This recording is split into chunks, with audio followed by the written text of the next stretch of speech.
Tip number 1. Has selector. The has selector is a simple and powerful way to style an element based on the presence of other elements inside it. If you have several cards and only want to change the background of the ones with an icon inside, you can use has selector. Here, card selects all the cards, and has I applies the style only to cards that have an icon element inside them. If you want to style a parent element based on a direct child, you can use the greater than symbol with has selector. This ensures the style only applies to cards where the icon is a direct child. Tip number 2. Not pseudo-class. The not pseudo-class allows you to exclude specific elements from a selector. In the first example, I want to style cards that don't have an icon.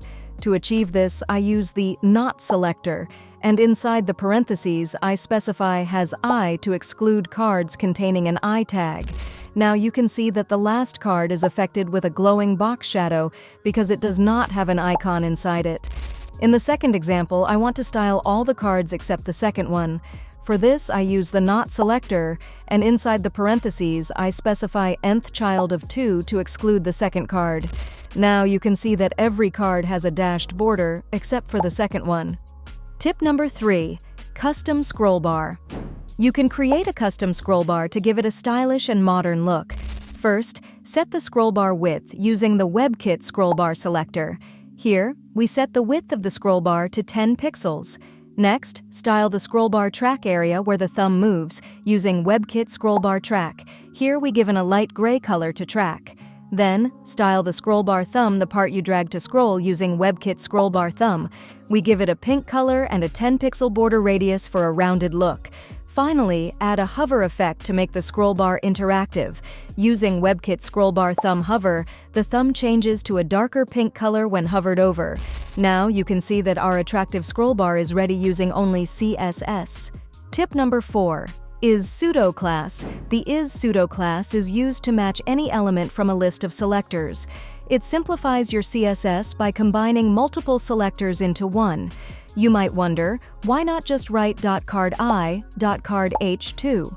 While that works, using the is selector making your code cleaner and easier to read. For example, we can add a margin bottom to both I and H2 elements inside all card elements.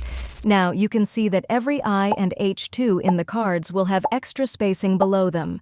If you have multiple elements sharing the same property and value, the is selector is a great way to simplify and shorten your CSS code.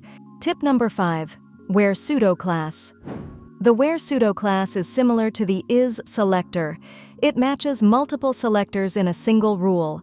However, the key difference is that where has zero specificity, so it doesn't affect the priority of your styles. For example, if you want to change the text color of both H2 and P elements, you can use the where selector. This makes it easy to apply the same style to multiple elements in one line of code. However, where has zero specificity, any direct rule for H2 will override it. In this case, H2 elements will have the new color, while the P elements will keep the default color.